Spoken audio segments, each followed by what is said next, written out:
Warm welcome, and thanks for turning up. Excellent. Very nice. What I want to do is I want to achieve three things today and hopefully transmit as much knowledge to you as possible, so there's no confusion. I want to talk about the galactic alignment, what exactly that is. I want to also go through a story, the most amazing story that has ever been told. That there is the sun and all of the constellations of the heavens. All of them. That's the ecliptic. You see this sine wave? That's the journey that the sun makes backwards through the 12 signs of the zodiac. And as it goes backwards, comes to the age of Pisces where we are. Pisces is over here, Aries, Taurus. But the sun, that's the ecliptic. In other words, that's the passage of the sun, and this is the galactic equator. Okay? So this story that the sun journeys and takes every day, he does all of that. So our roof in the heavens every day goes around once, that away.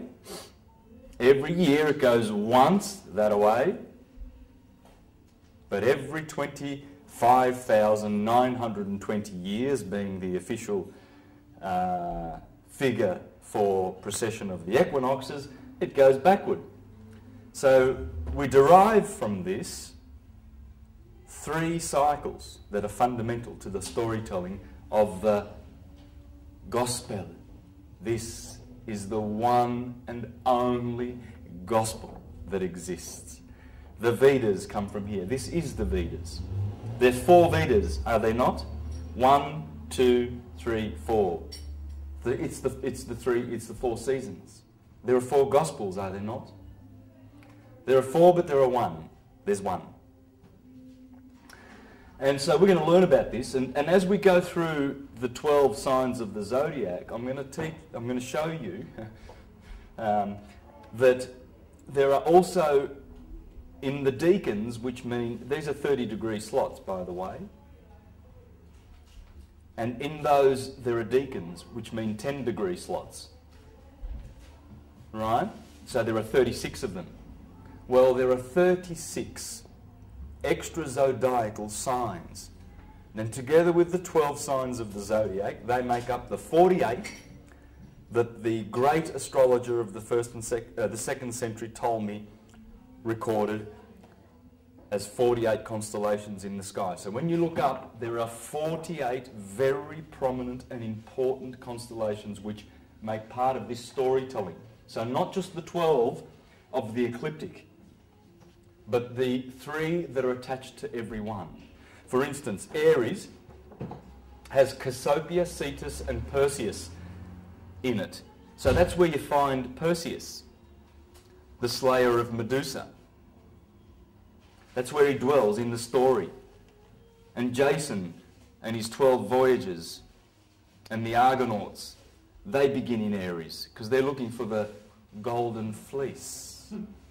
And Hercules begins his story in Leo because he has to slay the Numidian lion. Hercules is the sun. And Herod kills John the Baptist. That's Aquarius. Because what happens when the sun goes down, sorry about moving so far away. What happens when the sun goes down in August, and I'll show you this later. There is Aquarius there, John the Baptist. And when Leo comes up, rises, John the Baptist gets beheaded. All right? So we're going to learn that every single story in the Gospels, in the Vedas, in the Trojan Wars, all of them come from this. There's your book. And we're going to learn about this book. I'm going to show you some parts of the Gospel here. And what I want to focus is around the constellation of Taurus, because there's Orion there. And Orion is doing something very important.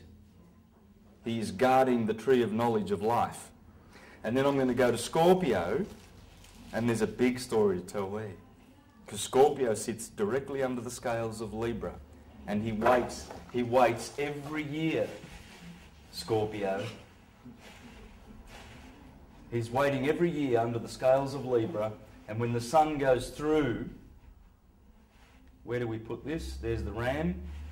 Whoops, over there. When the sun goes through the Libra, there is Scorpio waiting in the winter. And there's a big story to tell here. This has to do with the tree of knowledge of good and evil. This has to do with the tree of knowledge of life in the Garden of Eden. And that's why I'm going to go to Taurus. All right? So it's going to be really fun. It's going to be fun to expose the Bible for what it really is. Not to shred it to bits and do what Voltaire did and some of those philosophers that made it appear to be useless to mankind. It's not useless. It's got some good stuff in it. But it's not to be taken literal. It's just storytelling. And because when one knows all the stars of the ecliptic, and one knows that when they see Aries, they know it's spring, and Taurus is telling you to get your bull out and plough, and when they see and read the stars, like the Bible says in Job 38, the Lord says unto Job, he says, can you tell forth the Mazzaroth? Do you know how to tell the seasons? And can you read the signs of the zodiac? The Mazzaroth is the zodiac. And that's what Job was implored to do. Because one who does that will be very, very wise. And he'll be able to tell and make prophecies based on this, because it's cyclical. And all prophecies are in these cycles. Nostradamus from that. Oh, for sure. And we're going to see a bit of that later. Yes, Nostradamus. Now, by the way, I gave you a figure of 48 constellations. Well, there are 88 now in modern times. There's been a few contributors to those in the recent couple of thousand years since Ptolemy. But I want to concentrate on the 48 because that's where the Gospels are focused. And the last thing I want to do, so that's two things I'm going to do. The galactic crossing or alignment, that's better. I'm going to do the storytelling with the 12 signs of the zodiac, and then I want to show you how astrology is born of this science. So that you really, really will have some really good skills, and you'll be able to say, oh, he's a Capricorn, I can tell the way he's walking. And you will. You will. I'm doing it. So let's get into it, shall we? Yes. All right. The galactic alignment. Now, and there's a good book by, I haven't even read it, but I've heard all of the interviews by John Major Jenkins. Yeah, he's got a book on the galactic alignment. Now, a lot of people are talking about a planetary alignment. Well, there ain't none. Ain't any. There aren't any. There will not be one. Correct myself as I go. That is, I'll put it up that way because the ascendant's on the right position. Sorry I didn't have time to make any proper visuals that you can really see clearly. That is 2012. The 21st of December 2012, you will notice there are no planets aligning. Not a one. Well, there are. There's the Moon and Uranus in Aries. But that's it. So if it's not a planetary alignment, as a lot of people are erroneously suggesting, what is it? Well, it's a galactic alignment, okay? I'm going to draw a graph, and what I'm going to base it on is the terrestrial version of this sine wave that's happening in the skies. There is an old map, and as you can see, the equator is there, and you see the passage of the sun through the 12 seasons. All right, 4 seasons. They're really 12. But, or you can say 2, summer and winter. And as you see, the sun will climb up above the equator 23.5 degrees to reach the Tropic of Cancer. Then it climbs back through over here in Libra again, goes through Scorpio, goes down to its death in winter on the 21st of December at the solstice and dies there. To be reborn on the 25th of December 3 days later and climb back the holy mountain of God in the sign of Capricorn. the goat climber who wishes to climb the mountains. Okay? So I'm going to base this, I'm going to draw this up now, and I'm going to show you where the galactic equator is. Now, George, did I send you those links where we can put up the... Yeah, I can do that. Do you think we could do that in around about 5 minutes? I've just thought I'd give you some time. Right. That's fine. Yes, that's good. We'll do that. Well, I'm going to go through that. First I'll do this. So there's the Earth. It's round, isn't it? Last time I checked. I'm not sure about that. Yes. Well, it's flat. From this angle, it's flat. So the Earth's flat. There's the equator. Proof. Right there. Hey? Proof. Yes. And that there is the Tropic of Cancer. Here goes the Tropic of Capricorn. And there's our little sine wave. That's the sun's journey. Obviously, I've stretched this out a bit. It's supposed to be 47 degrees, okay, because of the Earth's tilt. 23.5 degrees. I'm writing this up because later these points will come back. Have you got black? I have. Am I going slow enough? I don't want to go too slow and I don't want to go too fast because I don't want to lose anybody. So there's the Tropic of Cancer. And on June the 21st, which is coming up now, by the way, look for a couple of things in this month. We're having 3 lunar eclipses, one on the 15th of June, next week. Very, very important. On that very day, Saturn commences to go...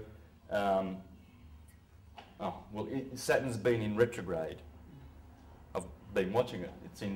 It's physically in Virgo. They say it's in Libra because there's a 30-degree displacement of the zodiac, which I shall explain. But it's physically in Virgo, and I've watched it.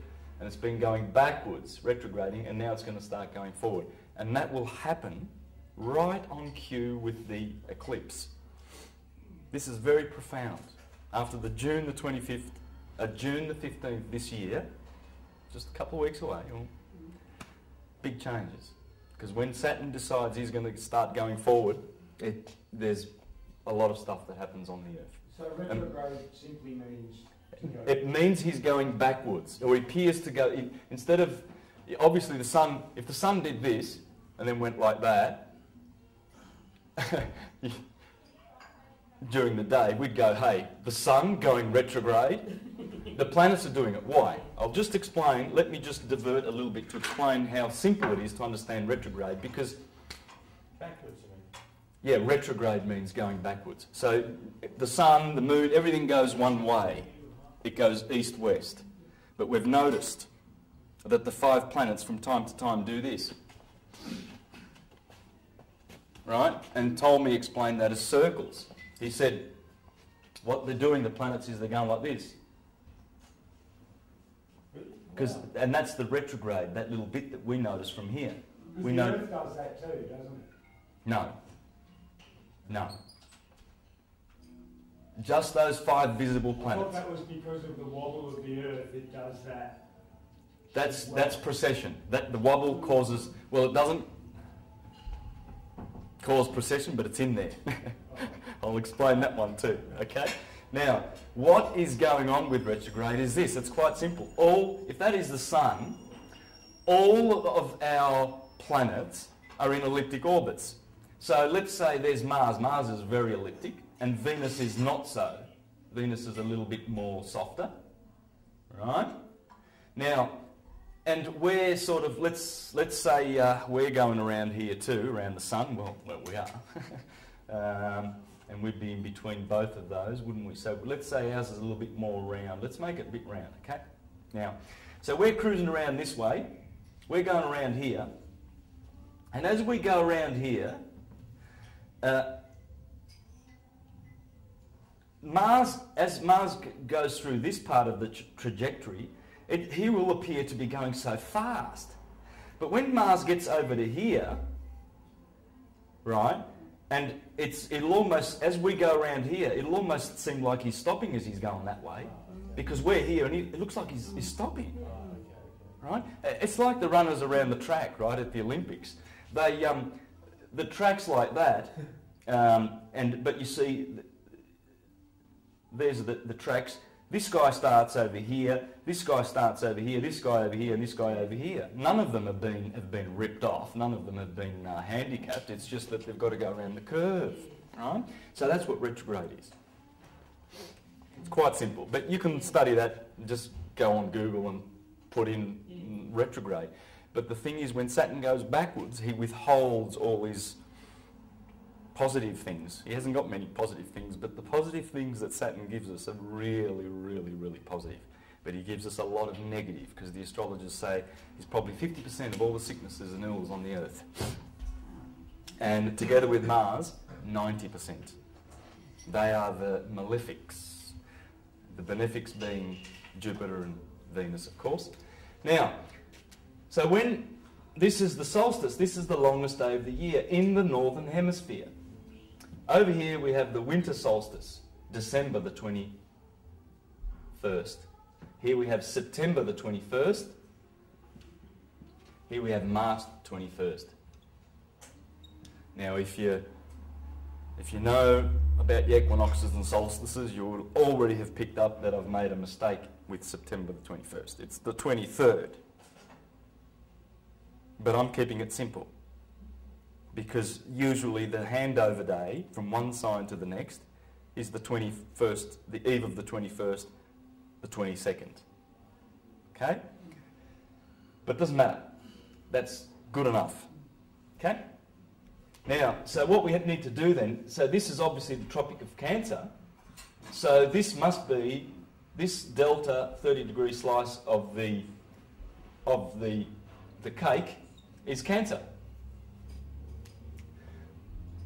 Here we have Leo. Here we have the Virgin. Let's go down this way. I'll go down this way first. Libra. Scorpio, Sag, Capricorn, Aquarius and Pisces. So I want to just fill that up here. Libra, Scorpio, Sag. This is very uneven, but I'll do this later and we'll make it much better, because I've got a lot of information to put in here. Aries, of course, Taurus and Gemini, which is the sign we're in right now. So, as the sun goes around, it crosses the Milky Way twice, right here. That's where the Milky Way crosses. Between Taurus and Gemini, and Sagittarius and Scorpio. Sagittarius's arrow and Scorpio's tail are pointing to the centre of the Milky Way galaxy. I'm going to show you those pictures right now. As I said, there's Sagittarius and there's Scorpio, and they're actually pointing... Oh, that arrow's convenient, isn't it? You little, they're pointing to the centre of the Milky Way galaxy, and there's the ecliptic. See how the ecliptic runs through the zodiac signs? That's the sun's path, but this is the galactic plane. Okay? Now, just take a notice, there's Lupus, the constellation Lupus. Here's Scorpio. This is Ophiuchus, the 13th sign of the zodiac. I'm going to show you what that means later. Sagittarius, Capricorn's down here. Over here you see Centaur. Yeah, you'll notice the Centaur. This is also a Centaur, isn't it? Sagittarius? Right. Half man, half horse. There's one over there too. He's got a spear and he's killing Lupus. But if Lupus the wolf was not there, it would be going straight through Scorpio, and that's what Sagittarius is trying to do. He's trying to kill Scorpio, and Ophiuchus is standing on Scorpio's head in fulfillment of the prophecy in the Bible, you shall be bruised on the heel, and he shall bruise, and you shall bruise him on the head. Because Ophiuchus means serpent holder, and he's actually holding a serpent. So I'm going to show you that in a minute. And this How does the heel thing work? Ophiuchus, Yeah. which you don't see very well on this because this is what you call a starfinder, isn't it? It's just an application on the internet. So it's not really pointing out very well and naming them because there he is. The name's up there. But Ophiuchus is the 13th sign. He's in there between Sagittarius and Scorpio, the famous 13th sign that we're talking about. He's a mysterious character because the Babylonians never put him in there. It was the Greeks and the Romans that put their hero in there. And he's standing on the serpent, about to kill it. And of course Sagittarius wants to kill it too, because in here is the centre of the Milky Way galaxy. And I'll give you the application, the computer, the website where you can go to this, and as soon as it opens to this page. Of all the heavens, it opens to this page. Because there's a lot, it goes forever, you know, it goes right around 360 degrees, but it right where the crossing is, this is the galactic crossing. This cross here, this ecliptic, along with the galactic plane, this is called the divine cross, which is in the sky. This cross here, the equinoxes and the solstices, is the mundane cross. When they intermesh on the 21st of December 2012, they make an 8-spoke wheel in the heavens that Nostradamus speaks about. The divine cross, that one, and we're lining up to it. I'll show you how. This is really nice. This is really good stuff. Okay? Now, but later on, I'm going to draw this up exactly as you see it here, and I'm going to show you that this is part of the most beautiful storytelling in the Bible that there is. It's all about the Garden of Eden and how we fell out of the Garden of Eden and we fell below the equator, the galactic equator. And then we've been looking for this galactic cross for 24,000 years. Earlier on I said 25,920. That's the Egyptian figure. That's the Western figure. In the East and other cultures, they gave it a figure of 24,000. 24 hours. It's 24,000 when corrected. 25,920 is the outer figure, uncorrected. Because as we are travelling around our binary star, Sirius, it speeds up as we get close to her in the Golden Age, and then the Silver Age as we part from her, and then the Bronze Age and the Iron Age, where things are very, very slow. And then it speeds up. And to get some very accurate information on this, I recommend to read this book by Walter Crittenden and all these scientists that are proving beyond reasonable doubt that we are in a binary with Sirius. And he explains the figures are in here, in this book. In fact, there it is. That chart there explains that precession is speeding up. So it will reduce to 24,000 years. I'm going to use 24,000 years. Hold the chart for a second again. Chart. Yep.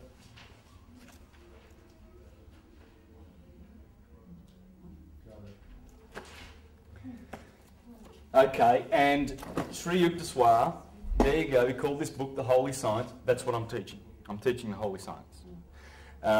And just to back what I was saying there, The ancient Greeks teach this like all that. oh, the Greeks talked about precession. In fact, we nickname precession of the equinoxes the Platonic year because of Plato. Plato talked about all this science you're talking about. Yes. Eating this, Oh, it's yes. suppressed and then it's coming out again through you. Hipparchus, Democritus, Empedocles, Plutarch, Socrates, They all you name it. That's why Porphyry and Celsus had their books burned. Because Porphyry and Celsus in particular, in the 2nd and 3rd century, went after the literalist Christians who were making Jesus a historical person, and they were saying, God damn it, he's up in the sky. Are you done with this? Yes. Yes? All right. We fix the, come a couple of 2 minutes and fix the light? Yes. Excellent. The sun in Hebrew, and Horus and Hercules and whoever, there's always the same one hero. And rather than looking for historical personages, which we'll never find, we can just do what Napoleon did. He went down to France with Volney and Dupuy, and they wrote their books, and they influenced Jefferson and all the presidents, the founding fathers, about the fact that the Christian myth is just that. It's a myth. But it's a useful myth. It's a beautiful myth because it talks about how we raise our Christ within. The intention's good, in that you say, it might be... Yeah, it is. It's just that our obtuse spiritual light, it's very dull in the Dark Ages. You can't just go around pointing and saying it's the Catholic Church's fault and, and all these institutions. They're all at fault, partly, but it's mostly because our sun is so far away from Sirius. There's no light. So we see all these holy books and we misunderstand them. We're looking for historical figures. And I'm going to show you tens and tens and tens of quotes from all the geniuses of history that will back what I'm saying. Like the founding fathers, even the doctors of the Catholic Church. The information through Sirius is blue. That's right, Sirius is now blue, right? Well, I've got documents here from all the astrologers. I've got Aratus in the 3rd century BCE. I've got Ptolemy, Marcus Manilius. Marcus Manilius said it was blue back in his day, in Caesar Augustus's day. Before that, it was red. So it's changed. It's gone red shifted, blue shifted, which means red shifted is when the stars are moving away from each other, and blue is when they're moving towards. So Sirius is now blue. It's turned the corner. We're coming toward each other, as everything is a beautiful sexual electric magnetic dance in the universe. We've got 3 channelings here. One's blue star, the other one's blue lodge, and the other one's blue something else. Yes. And they're all connected with Sirius. Yes. It's our sister star. There's no doubt about it. Sri Deswar there talks about it. He doesn't name Sirius, but he says that we go around it every 24,000 years. But what I'd like to read to you is how it affects us. And here's how it affects us when it... there's the wheel. There's the Yuga wheel. Kali Yuga, Dvapara Yuga, Treta Yuga, Satya Yuga. Golden Age. That's how the Yuga works. I've got a bigger version of this somewhere in my books, but I can show you that later. You can have a look at that. That's the cycle. But it's the cycle backwards going through the zodiac, you see. Because we're in the age of Pisces now. 2,000 years ago, Aries. 4,000 years ago, Taurus. And so that's 6,000 years of history. And this appears to be when the Christians say the Adam and Eve story happened. Well, there's Gemini, Adam and Eve in the Garden of Eden. And they fell out when our equinox fell out of that sign. And the equinox is down here at Pisces. It is now right over here, about to go into Aquarius. And then we will be in the age of Aquarius. Opposite will be Leo. And guess what? Where will the solstices be? Well, they'll be here. Right in line, because the solstice has been here. If the equinoxes have travelled from this point since the time of, say, Jesus, and I'm going to explain which Jesus came 2,000 years ago. He came, but it's up in the sky. Because when Pisces comes, finally when the equinox gets to be enjoyed by the fish, at the start here, in here there's a constellation called Cephas. Cephas is the king. He's got his foot on Polaris, the pole star. And he sits in the dome of the northern stars, which is called the throne of God, because he's the king. He's on top. Cephas is on top of all of this. As you wrap the heavens up like this around, this is the northern dome. This is the southern, where we are in Australia. These are the southern stars. So the Southern Cross will be somewhere here, connected to one of the 12 signs of the zodiac.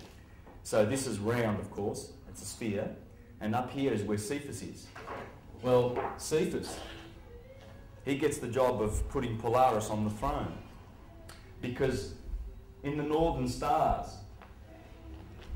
there's no true north. I mean, there's a true north, but there's no star occupying that spot. There are 7 stars. Over this 24,000-year backward cycle, there are 7 stars to get to sit on the throne.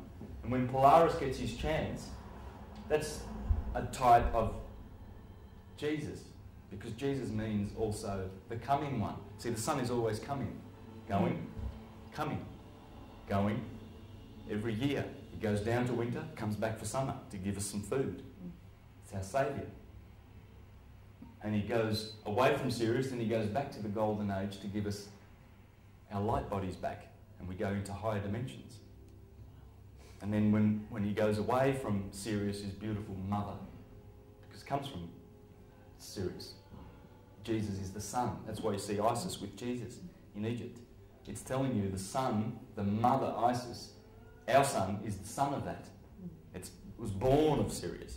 When he goes back to it, it brings us to the golden age. When he goes away, he leaves us in darkness. But he's always the coming one. And when he gets his chance, Cephas gets his chance to put Polaris on the throne, then the other stars, for instance, Draco's up there, the dragon. He's the great dragon who fights with the woman. And who's the woman? It's Ursa Major, the Big Dipper. She's trying to put the Little Dipper with Polaris on it. She's trying to put him on the throne. She wants her son to be on the throne. And he does. He gets a chance for 2,000 years plus 1,000. That is the rule of Polaris. That is how long Polaris sits on the throne of God. And all the domes around the world. You go to the Vatican and the Sistine Chapel. What's that dome there for? That's the throne of God. It's all the constant, God holding down his arm down to Adam. They're in the constellations. That's the 48 constellations. That's the story. That's the gospel. They're telling you, look up, don't look down. But in their teaching, they tell you that it's down. Oh, Jesus was a historical person and we have to believe in him and we'll be saved. How does that work?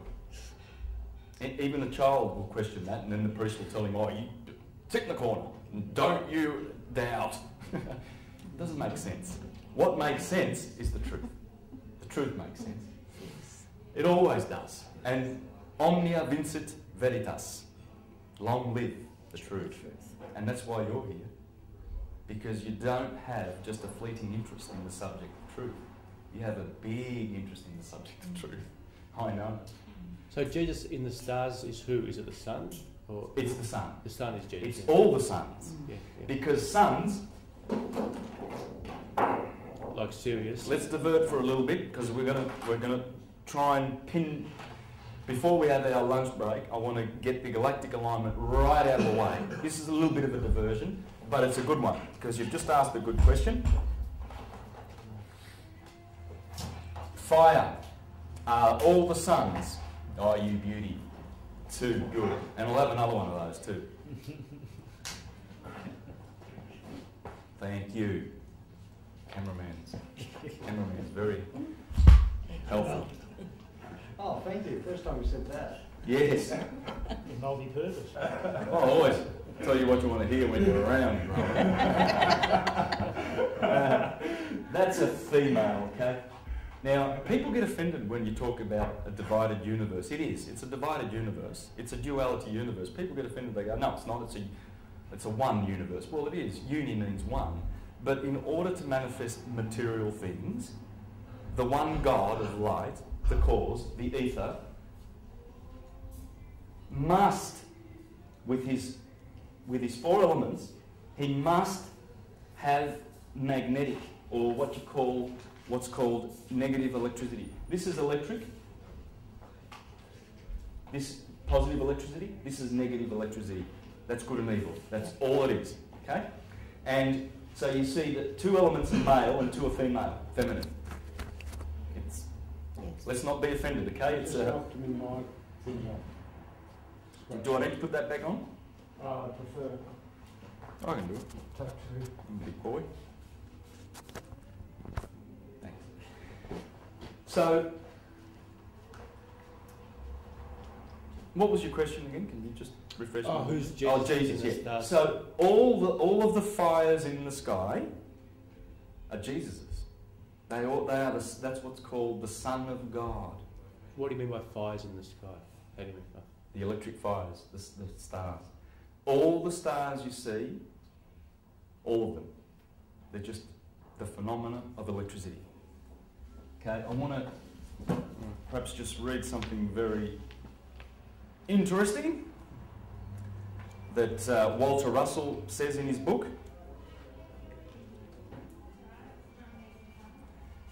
Because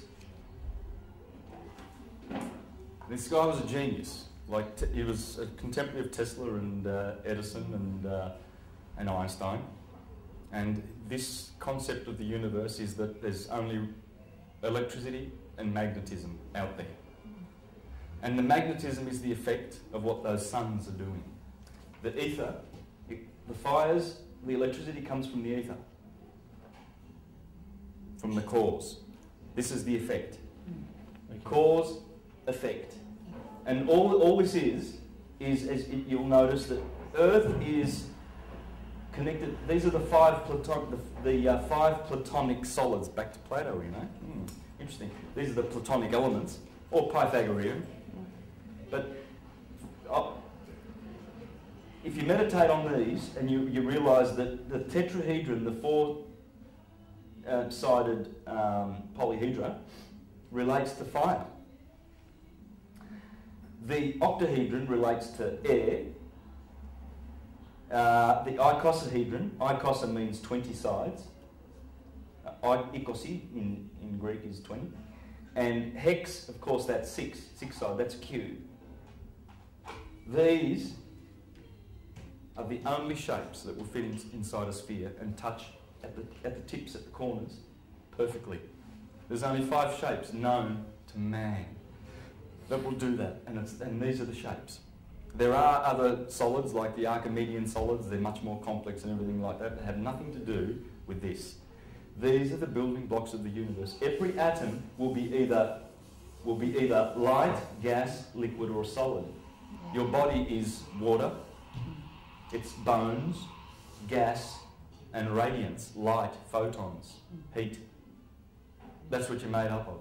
And they correspond to nitrogen, oxygen, hydrogen, and carbon. That's what we're made up of. Carbon, the number of carbon, the atomic number is 666. The mark of the beast. 6 protons, 6 neutrons, 6 electrons.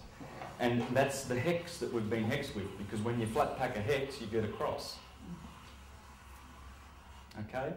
And that's why Jesus is always on the cross in agony, because it's talking about the Son of God, our souls, here, crucified on fire, air, earth and water. We've been crucified. This is a crucifixion. This is not living. It's experiencing the 5 senses. It's having a nightmare rather than a dream. It's a dream, but there's parts of it that are nightmarish, don't you think? Yeah. Especially if you turn on Channel 9 and listen to the news. You know, we've killed Osama bin Laden for the 10th time now. And can you believe it, please? Oh. You know, it's getting ridiculous. We chucked him overboard, so now and maritime burial. We could have found him in 10 years. If we could have found him in 10 years' time, took him 10 years to find him. And we need your carbon tax. We're not dipping enough into your pockets. I mean, look, 20 years ago you didn't pay for water. You're paying for it now, you fools. Yeah. So we just want you to pay for the air. We want everything. It's the elite families. It's the Rothschilds. You know, the Rothschilds, yesterday there was a Red Shield appeal. You know, Red Shield, in my book, I can't spell, can I? And Red Cross, because I've done my reading in my studies, I know who owns that. It's the Roth in German, and that's Red Shield, Rothschild, the big bankers. And here's people, I saw so many people, because I was doing a street performance in the Burke Street Mall, and I saw so many people, young guys, they're walking up, $50 notes, well, there you go, Red Cross. They're doing a good job. They are. In this sick society that needs them, but one day we won't be needing charity. We'll all be rich because they won't be stealing our money. They being the Rothschilds. Of course. And the star families that imperialist monotheist families of Europe, basically, who created all these fictional religions so that they could divide us and confuse us and manipulate us, basically, starting with the Julian family and the Flavians in Rome. JC is Julius Caesar.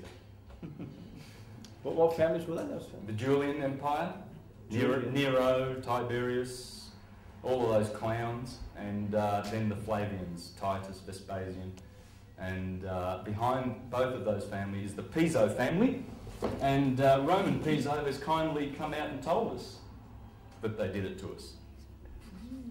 This is the most elite of the families. This is above the Rothschilds. This is the secretest family that all royalties and all taxes go to. They've had the emperors on Rome for 2,000 years on the throne of Rome, since the Flavians.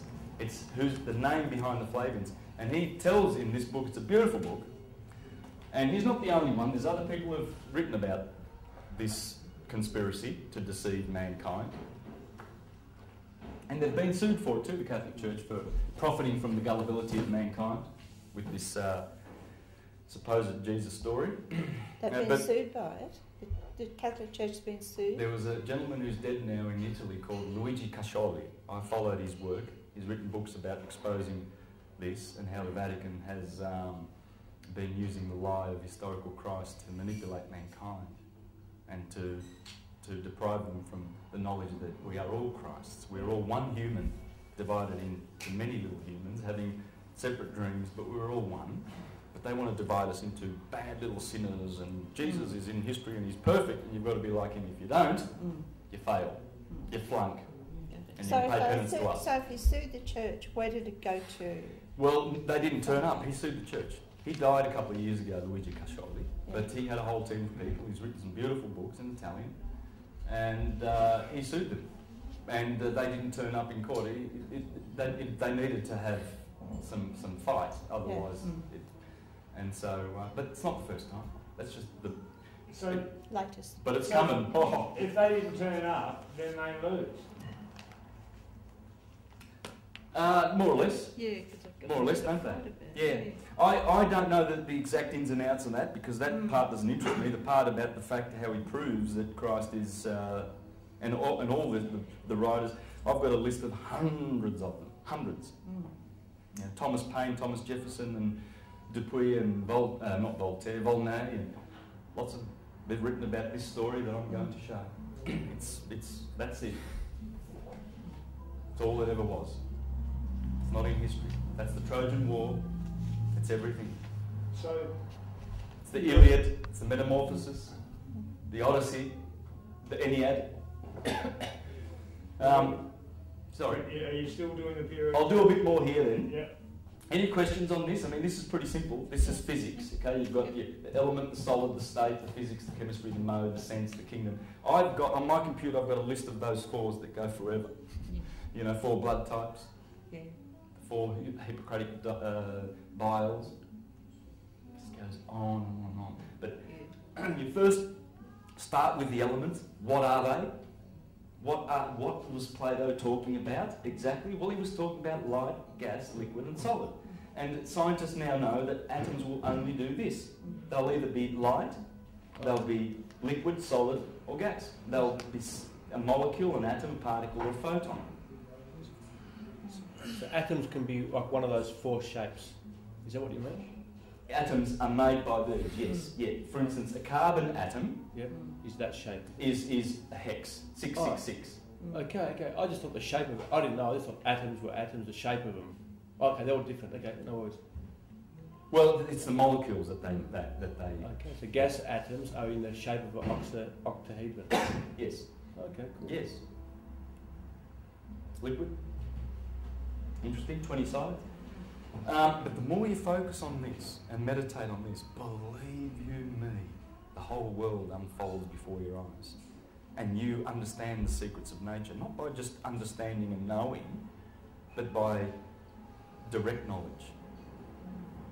Everything comes directly after you meditate on these beautiful things. These are the 4 rivers of the Garden of Eden, the Pishon and the Euphrates. and the Havilah, or whatever it was, I forget now, but anyway, there's 4 rivers that the Lord used to create the world. Oh, I didn't read. I've got to go back to read this. This is just beautiful. Just a very short sentence. Electricity is the only force which God makes use to create the universe. That's it. I can read on. And the only 2 tools God makes use of for creating, he's not talking about a monotheistic God, by the way, no. God, oh, I'm angry with you. He's not talking about that God, right? It's the universe. It's birth. Basically, there's 2 gods. There's the Ein Sof, the Anama, as the Hindus call it, no name. Ein Sof means no name. And that's it. The one there that we know not about. This one we know. This is the Jesus, and below. We can know the mind of Christ, but who can know the mind of God, says the Bible. So that's the Ein Sof, the prime creator. This is the demiurge. These are the more of the tyrant gods of the Greeks, who create bodies out of what the Ein Sof has already created. He creates things out of nothing. But these guys create, it's like a builder. He's going to make a house out of trees that God made, the universe. So he's a builder, but he didn't build the wood. Didn't make the wood. This guy makes the everything, and these guys use the tools, and this is what they call Jehovah. Yod He Va He.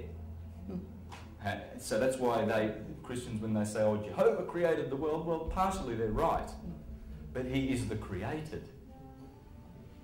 And part of Jehovah is all the characters in our solar system. That's who Jehovah is. These are the heroes.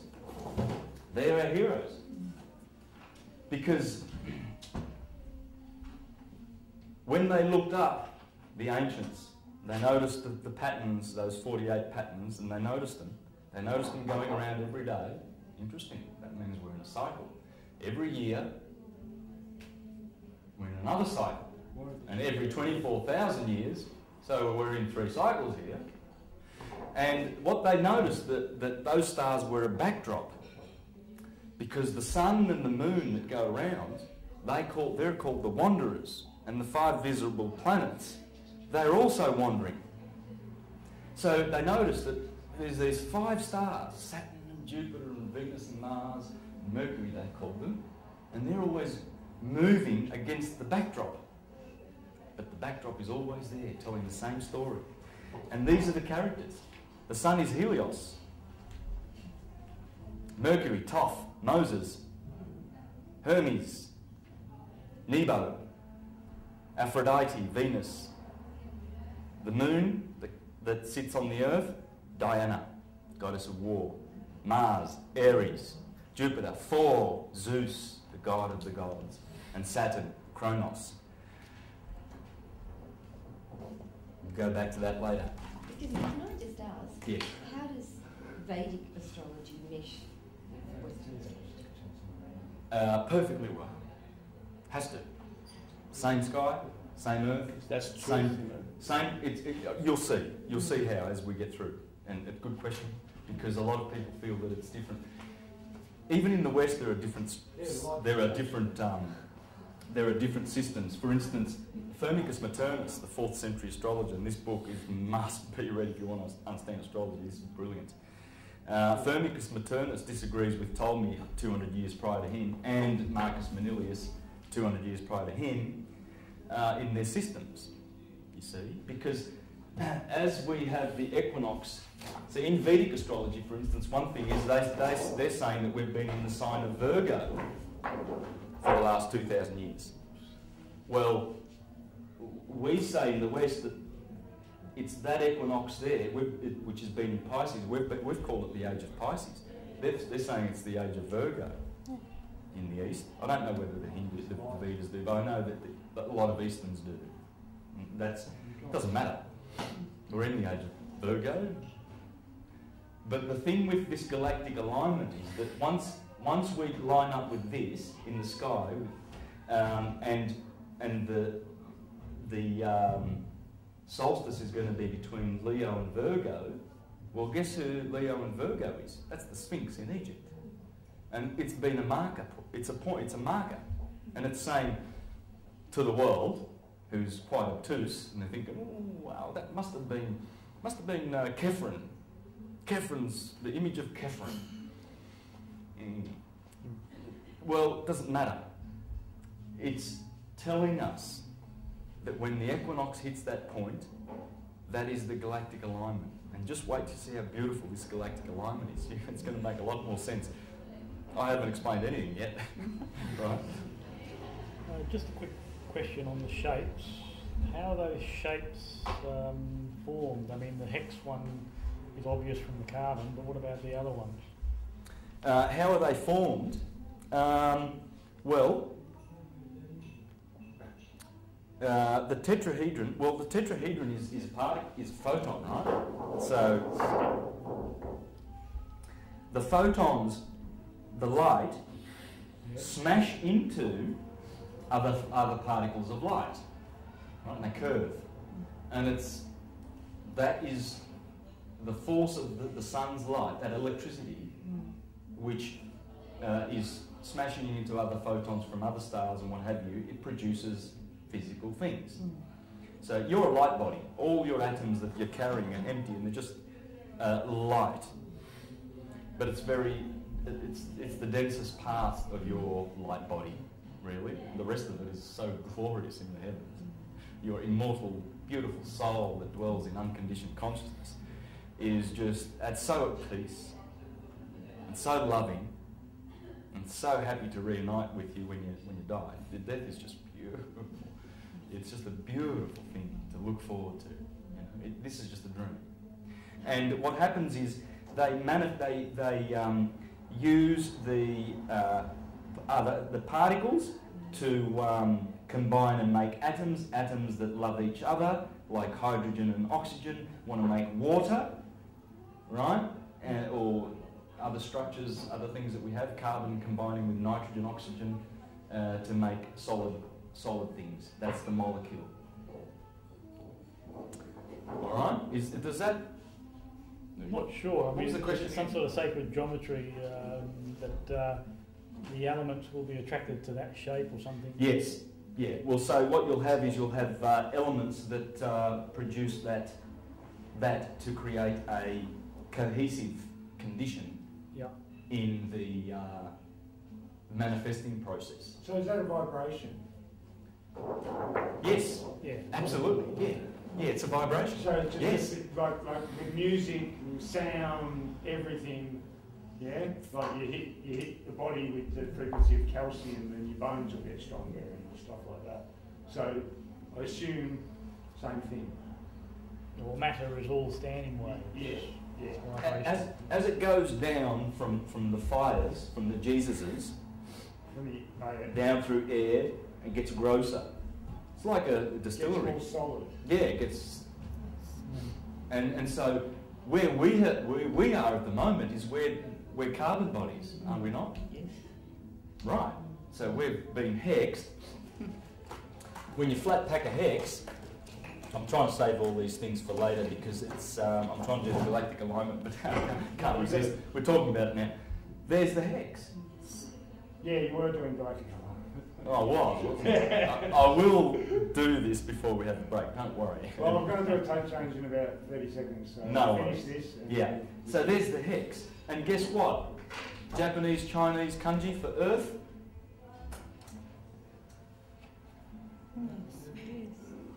That's the ground, and there's your fire, earth. By the way, this is male and this is feminine, is it not? We learnt that. So you've got earth over here, water over here, because they're both on the bottom. They're feminine, they're magnetic.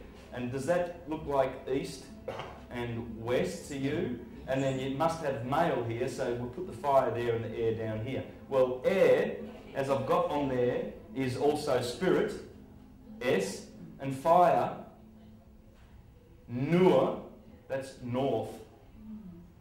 That's fire, Nur. So there's your north, south, east, west. And I'm going to show you how that comes from this galactic alignment. Awesome. Okay. See, in the golden age, we knew a lot more about who the ether is. Because we were capable. And that's what Sri Yukteswar was saying.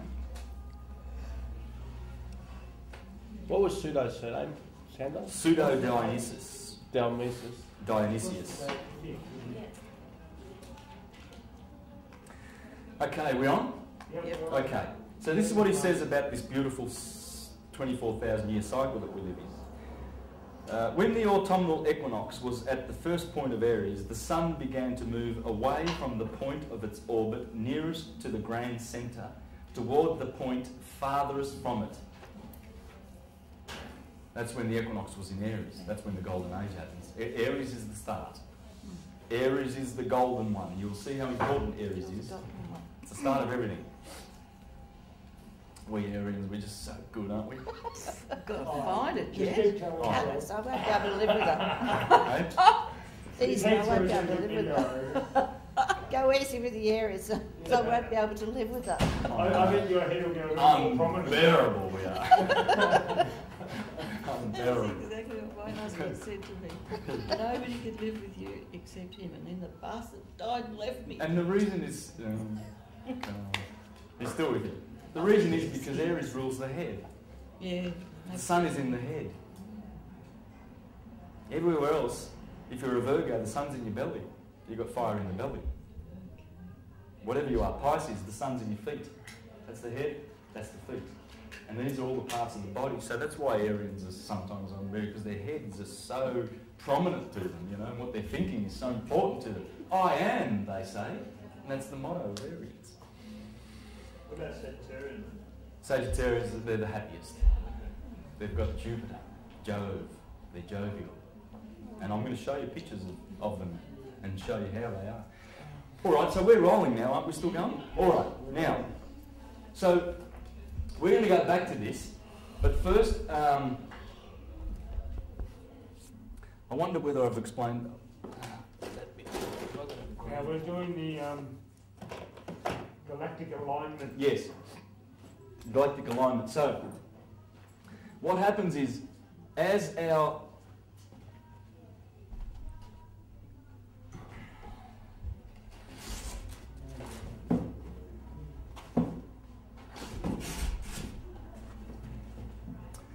all right, so imagine there's, that's where the, that's where the line is, the equinox. This is how,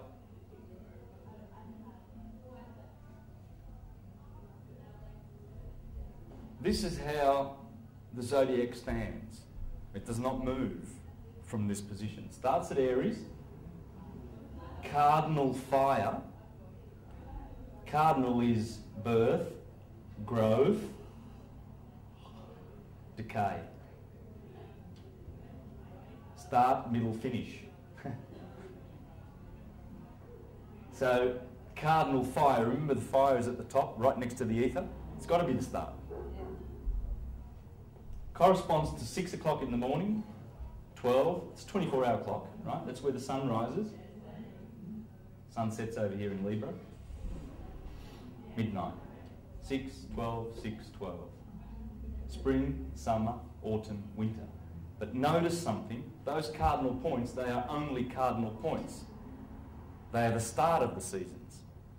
The midsummer is here.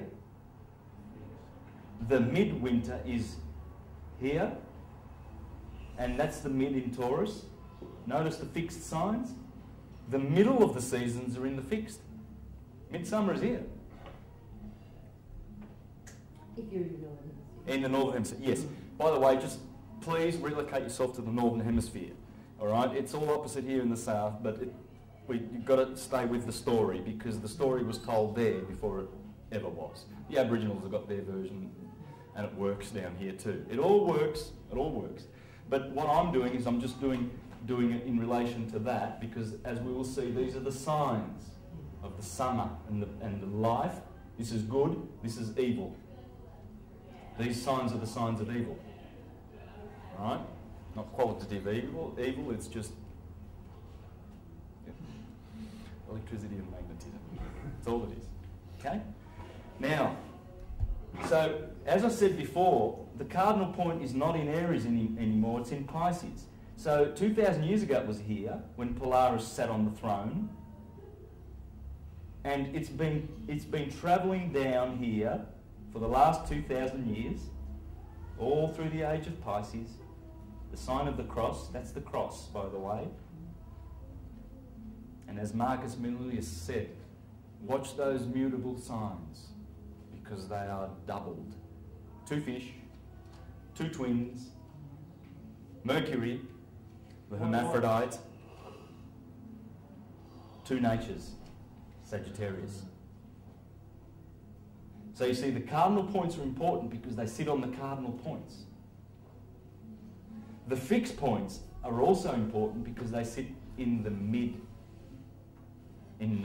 of the season. And they're your cross-quarter days.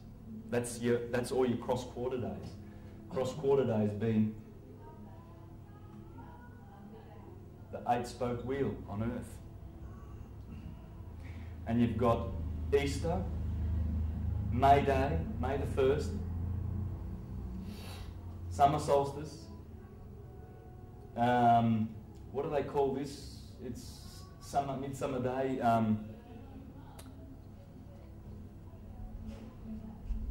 Lamas, loaf mass, which comes from loaf mass, because they cook breads, those loaves, like the hot cross buns at Easter. Why do we have hot cross buns at Easter?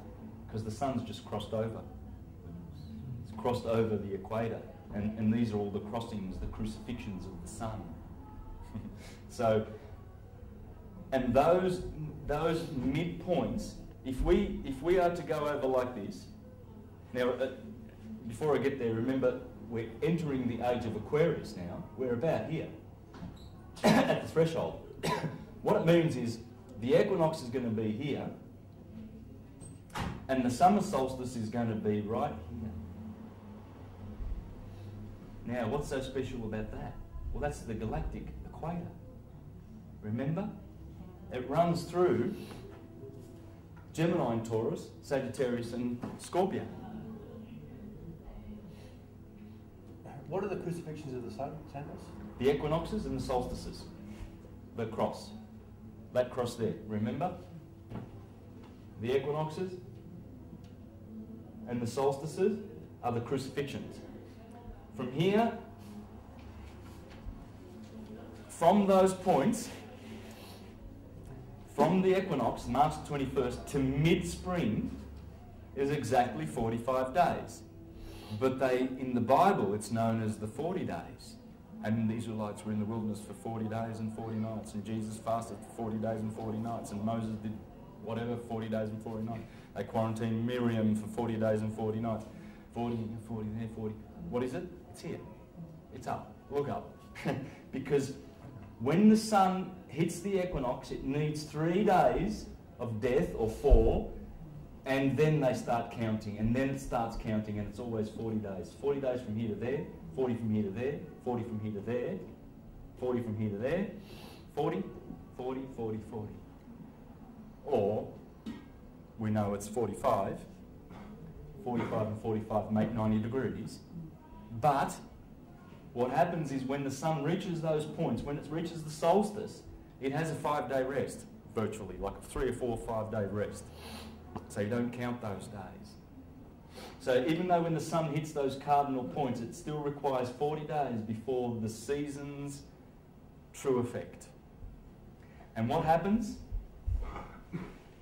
when you line up the mid-summer, the mid-season? Right, here was the cardinal cross. We lined it up perfectly, didn't we, to the equator and the Tropic of Cancer and the Tropic of Capricorn. There's Cancer.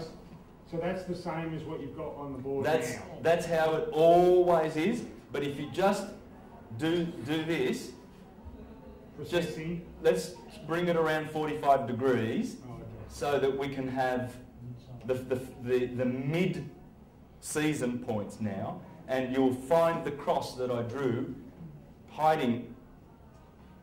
So that's all the fixed? Yes. Have a look. Leo, fixed fire. Aquarius, fixed air, remember? Yep. That's male. fire, air, it's the fixed signs.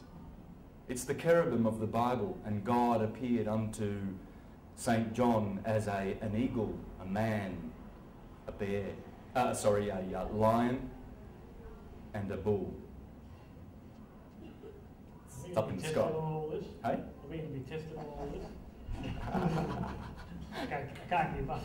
Really? Okay. Okay. Oh well, it's fine. Yes. It's a lot of It is a lot. It is, isn't it? So What do you do, you know? So are you doing still doing the What?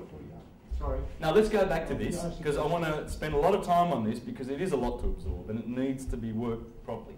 So you see the fire and the air, and then you've got earth over here and water over here, whereas I've put east. If the cross is going to be lined up to the cardinal directions and the elements, it's got to be done right. So why are they flipped over? Because Taurus is in the east, and that is in the west. Don't be confused. That is not the east over there.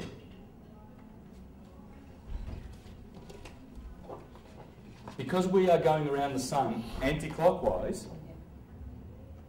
Aries really starts at that point, not at that point, even though they've got a little figure for Aries over here. But the Earth is going around that way, so the east is over here. So Aries and Taurus are in the east. There's your cross. There it is there, and it all makes sense. It has to. It's the fixed signs.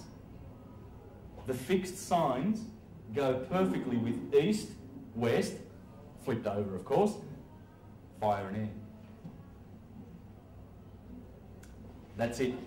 Now, we're going to have a look at that, how it looks in the sky. This galactic alignment.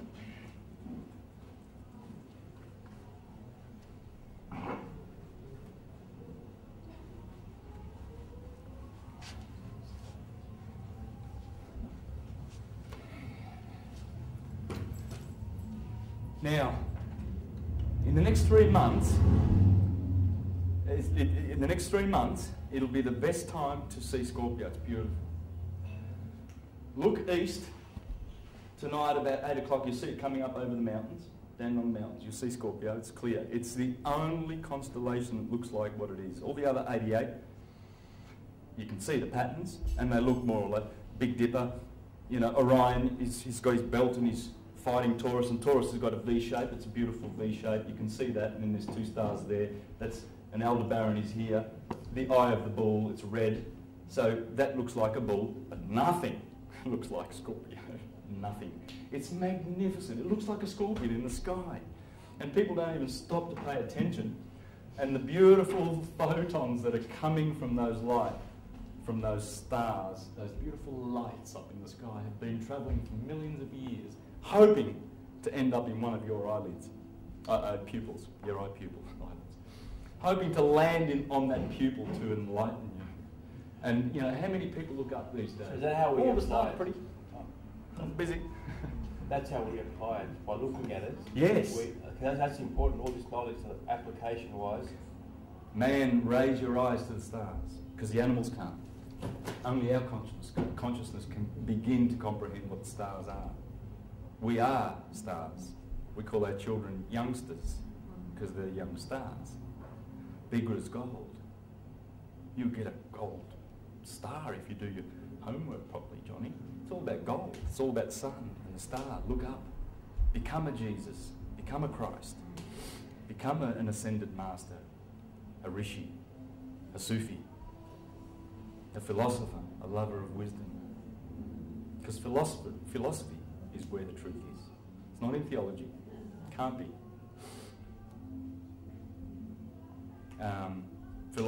Under philosophy comes ethics, physics and logic.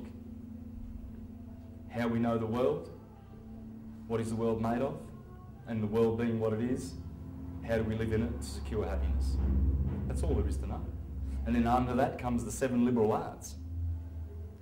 The 7 liberal arts, grammar, logic and rhetoric. Grammar, logic and rhetoric. Where, what, when, who, how, and why. And then you have arithmetic, geometry, music, astronomy, or cosmology. Arithmetic, numbers, 1, 2, 3, numbers. Geometry, numbers in space. Music, numbers in time. Keep the time, man. Yeah. And that is numbers in time and space.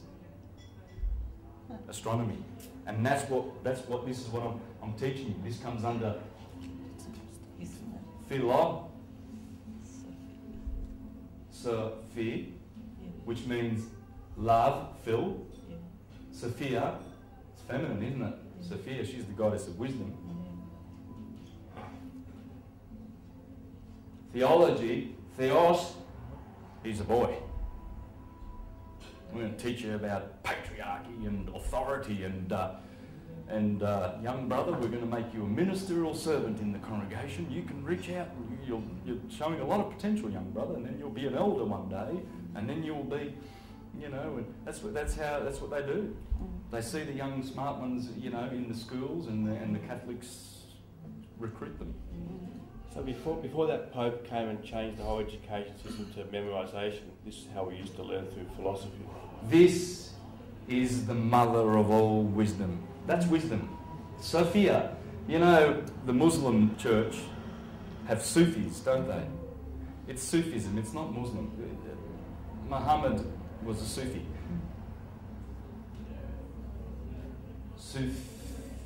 Sophia. Philosophia. The Sufis. It's wisdom.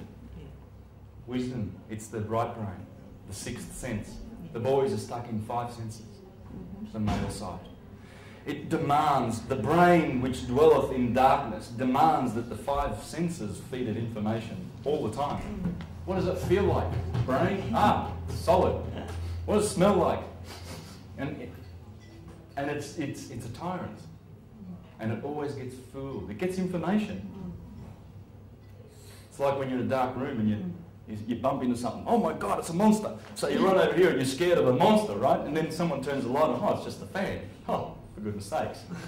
So that's what our mind is doing. And these people are in the mind. And they tell you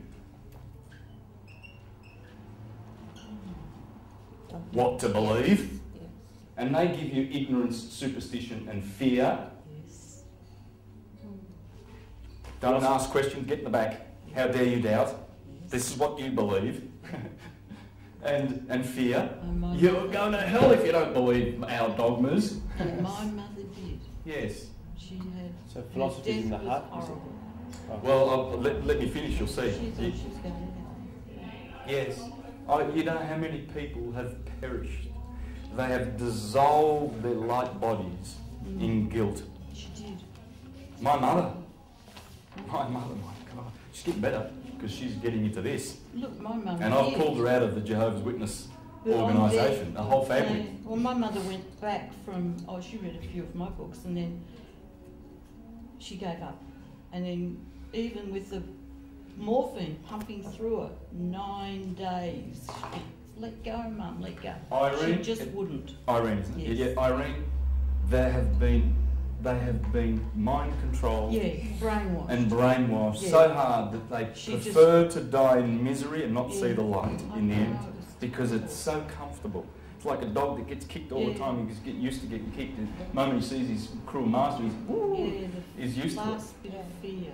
And he doesn't know. You see a dog that's been beaten, even if you give it kindness for 5 years, it still doesn't know whether to trust you. This is why they get their children when they're 7 years old and start sodomising them. Pedophilia is rampant in all the Christian organisations. Rampant. I don't want to go on negative things about it today because we don't need to. No. So no one's victim. No. They've chosen to believe. Yes. They are God. Yes. Beautiful. Yes. Say no more. That's beautiful. Thank you. So which philosophy teachings are the right ones and who's good at teaching that? Okay. Well, dogma, ignorance, fear and superstition, and morals they give you. These creepy people, and they're only creepy because we're living in creepy ages. It's an age. It's the dark age. We're out of it, according to Sri Yukteswar. We came out of it 300 years ago, but we're still in the sort of the residual part of it, and we're going to be flying soon. We're going to be flying. We won't recognise ourselves as we are. How many of you are feeling this beautiful consciousness shift, consciousness expansion that's going on? So, but philosophy, as I said before, gives you ethics. Can you see how ethics are much more superior to morals? Yes. Yeah. You go to the Mormons, and they'll give you their morals. You drinking coffee, sister? You're going to hell. Jehovah's Witnesses say, oh, it's fine, drink as much coffee as you want, you'll never go to hell. So how does that... That's morals. How does that work? Because I've always stood back and said, well, ethics can be anything you bloody well like, because a company has an ethic, you know, and that ethic can be, I'm going to poison the earth. You know, that's your ethic. I always thought that morals were more, maybe religious, maybe dogma, maybe, but I thought it was more... Well, this implies God's watching you, and if you don't do what's... Well, what's the sense of right and wrong? Right. Isn't that well, moral? shouldn't we be doing that when we grow up, and when we decide in our hearts that we're just going to do good because you have to, because good is what should be done. Okay, so you're saying that the ethics... Because someone's watching. Yeah, all right. Yeah. You know, he's going to give you the stick. Yeah. Ethics. I guess I'm just thinking... It's a counterfeit system. Yeah. To control you. It's To control, freedom. The Freedom, Bible yes. is a two-edged sword. Yes. It will enslave you and send you to hell with guilt, like our family, and we've seen it. Or it'll free you. I'm showing you how it can. I'm going to show you how it can free you. It can really free you. It's a beautiful book. I love it. Love the Bible. And you're going to see this. We're going to read some of the Gospel, and we're going to have Scorpio in mind. First of all, I'm going to draw up Scorpio and show you logic.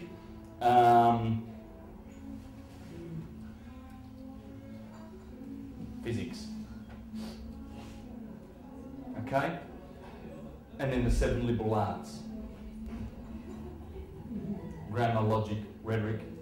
And this is how people used to live in the Republic of Rome and Greece. Rome was a republic once. America too. But then democracy comes along. It morphs. And what's democracy? Well, mob rule.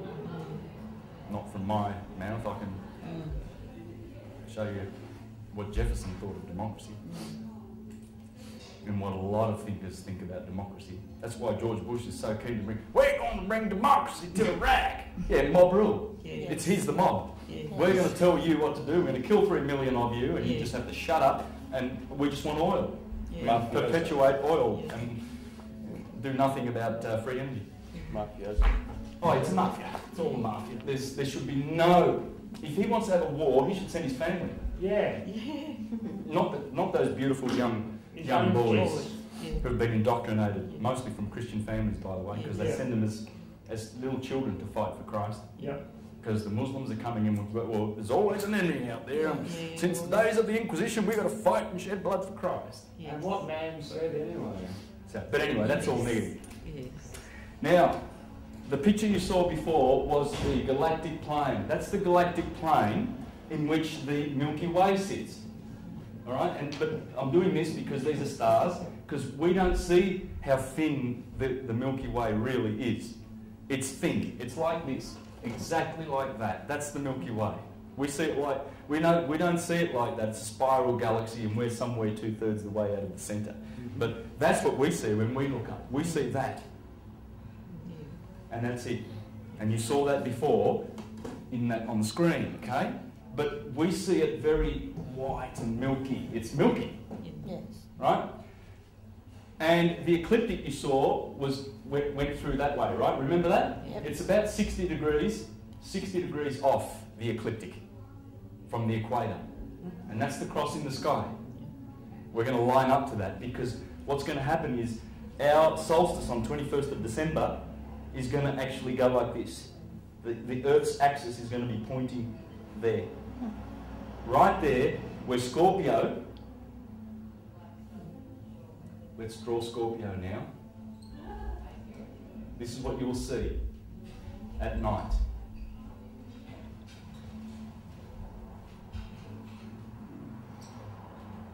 And there's like a little triangle at the end. That's his stinger. And that's his tail, like a question mark. And right here is one of the 4 red stars of the sky. Antares.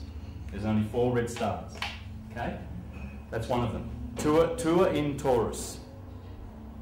The eye of the bull and Betelgeuse in Orion. The other red star here, on this side, is in Virgo. And that's called Arcturus, the brightest red star, or brightest star, full stop, in the northern hemisphere. We've got Sirius in the southern hemisphere. We've got all the brightest stars. The 3 brightest are in the southern hemisphere. But that Arcturus, the other red star, in Virgo, in Bootes, that's the other. They're the 4 red stars. That talks to you when you look at it at night. My brother-in-law's a Scorpio. He said the other night, I saw Scorpio. I was looking at it, and he goes, that was talking to me. It's beautiful. The red light that comes from that star is just magnificent. I would look at it, and I would receive some of those photons willingly. But that's what you see when you look up. It's glorious. It's the Phoenix. That's the Phoenix. And below is Sagittarius.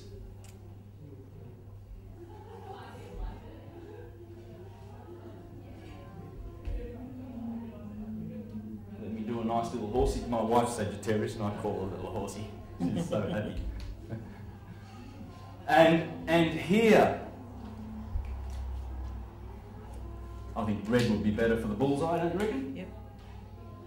That there, guys, is what they have been pointing to all the time. When you isolate these stars in the sky, where's east? Okay, you're going to see Scorpio. This part will be facing north. So there's north. So there's the mountains. It comes up over the mountains, and these 3 stars you will see, and they're reaching out to the 2 stars of Libra. And above that is Virgo, just over here. There's Libra. Okay? The 2 scales. It's reaching out. Marcus Manilius says that the scorpion has appropriated the stars of Libra. It's long. It's about 60 degrees. It's the longest and one of the biggest constellations. It's the shining light of the zodiac. And these are bright too. When you isolate the Milky Way and you see Scorpio and Sagittarius, you'll notice that they're bright stars. Whereas Libra and Virgo, they're bright, but there's not much star stuff happening in there. Here's a lot of stars. And then Capricorn down here, I love Capricorn.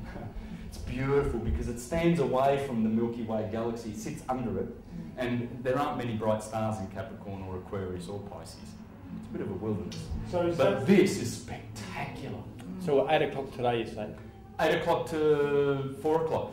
So you'll see it at 8 o'clock, 9 o'clock, 10 o'clock, 11, 12, about 4 o'clock, then it descends, goes over.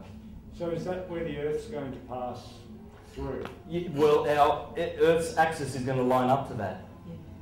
And then that wheel that I showed you before, yeah, the 8-cross wheel will be in its place.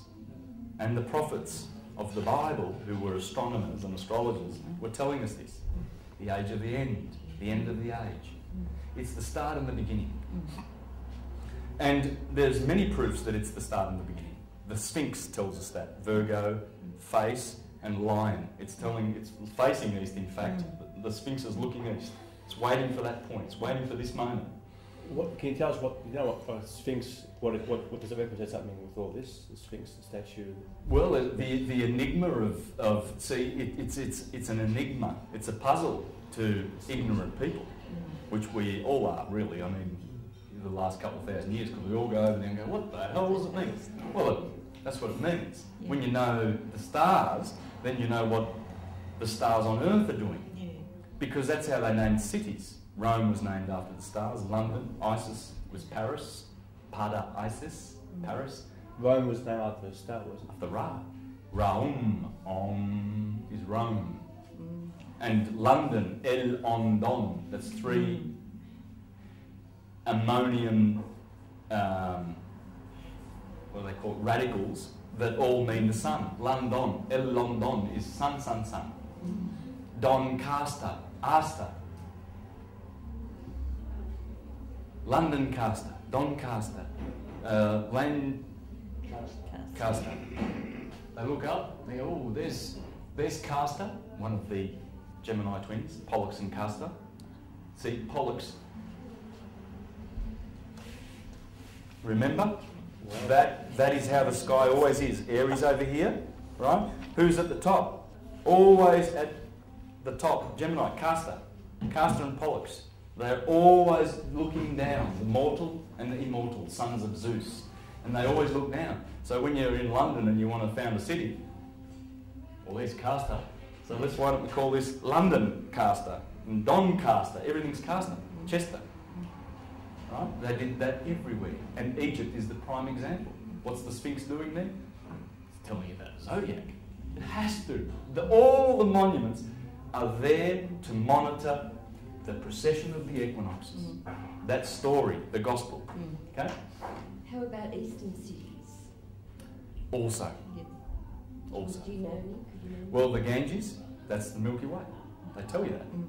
It's all the Milky Way. It's the mother, as Plato said. Our souls come from the Milky Way, and then they descend down the same Jacob's ladder that I was talking about before. There's the heavens, and there's the stars of the zodiac, the fixed stars, and these are the wanderers. And it always starts with Saturn at the top. Saturn means Kronos, and Saturn means Satan. We are living in the kingdom of Satan because we're living in the kingdom of Kronos. Time. Time destroys all its children. Saturn eats all of his children. Jupiter escaped. Mars. The sun is placed in the middle. The sun is the middle chakra, the heart chakra. There's 3 above, 3 below. These are the infernal regions that bring us down to hell, the earth, where we get hexed with matter. And that's the kingdom of Satan. Plato said we come from the Milky Way, the Ganges in the sky, the Nile in the sky, the Jordan to be baptised down here in earth with a body. And the body comes from a womb and then goes to a tomb.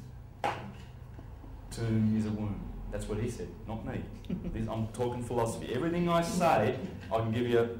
That's why I've got all the books, right? Because I want you to be comfortable, and I'm not just making things up. And this is really the holy science that I'm teaching, the one and only. Right? And I want you to know that, and be really blessed with that information because it's a true blessing. Now, remember I said there's a fucus. A fucus is standing on the head of the serpent, and he's carrying a serpent, and the head of it is pointing to Libra. That was in the crop circle. Yeah. A fucus means serpent bearer. And he's standing on the scorpion, being bruised in the heel, and it happens around the Sagittarius Capricorn time, doesn't it? That's when the winter happens, and the sun gets bruised in the heel, just like Hercules. Right? And Jesus gets it in the heel, right? Over here we have the 2 pointers.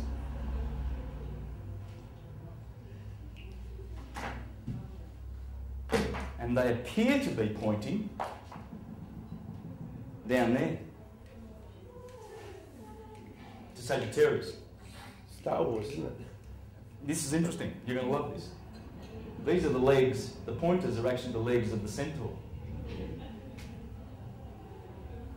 He's got 2 legs here, and in the middle here is the Southern Cross. They point to the Southern Cross, but they also point to this action that's happening here in the Gospel. And you're going to see what that is. And the centaur, he's got a spear, and he's killing lupus.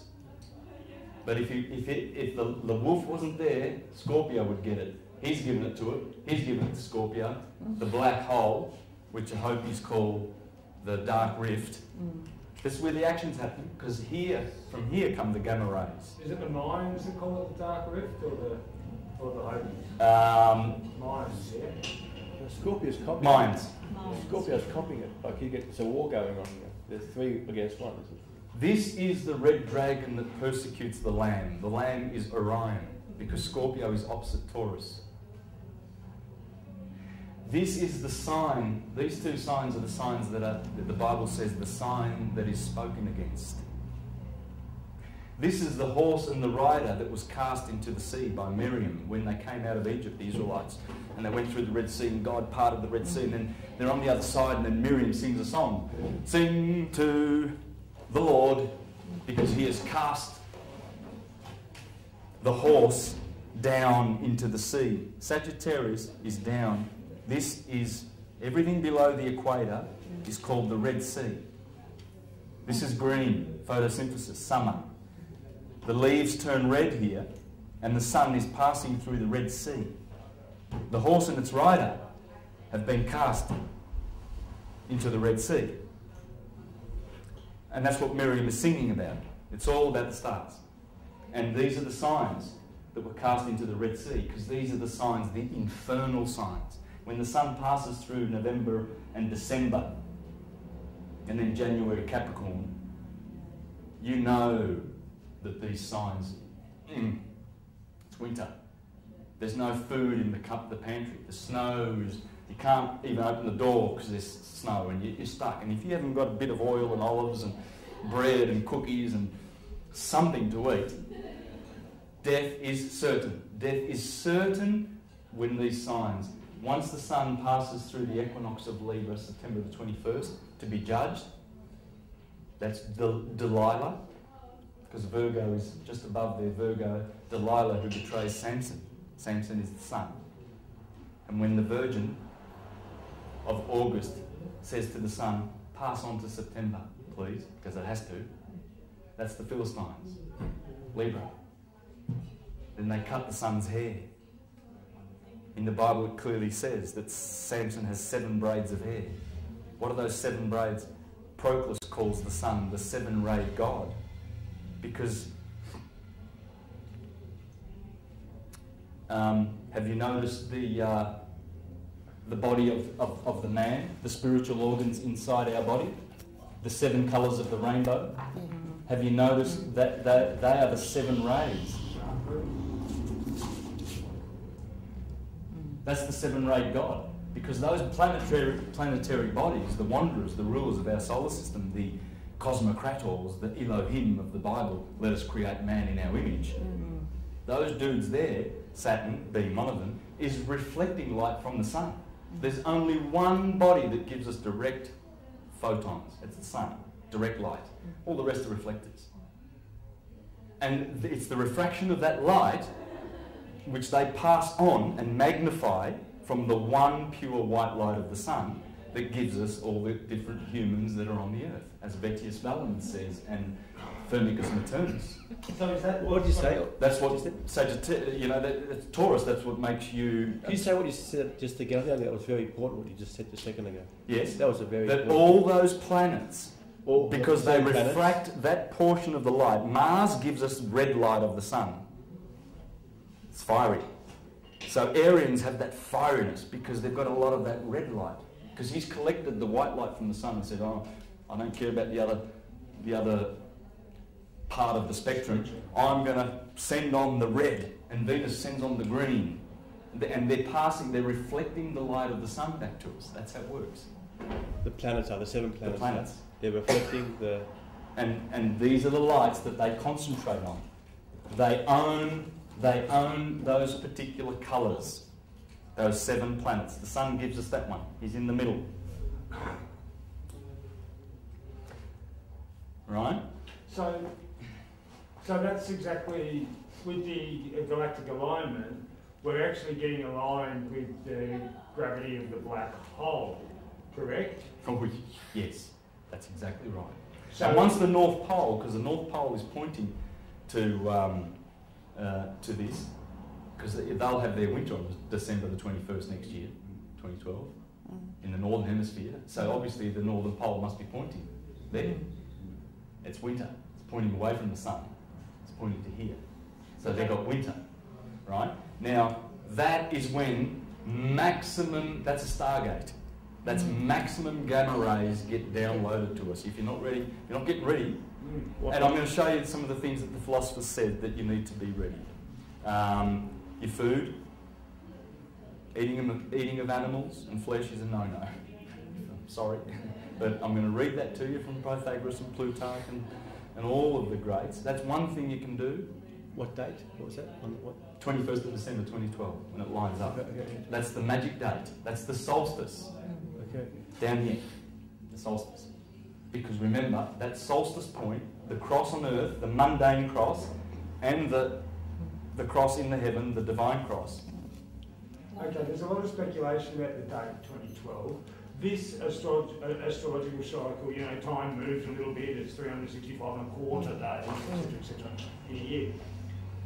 So 2012, this date we've all come up with, 12th December, whatever, December 2012, this astrological zodiac lineup chart and this that all lines up with that date. Yes, yes. The cross, the ecliptic that runs through here, remember I put that there? Mm-hmm. The ecliptic, that's the sun. The sun's going through Libra, it goes through Virgo. It goes that way because our solar system is 60 degrees that way inclined toward the galactic plane. Yes. It doesn't rotate on the same plane. That's all it is. So it causes a cross in the sky. And by the way, that day there every year is November the 22nd, the day they killed JFK. November the 22nd is the only day, and May the 22nd, opposite in Taurus, the only days that the sun actually goes through the equator. So that happens every year. And that's why it's so important, because that is the day. It has to be aligned to that. Yeah. So It has to be. how often do we go through the galactic plane? Every 24,000 years at this junction.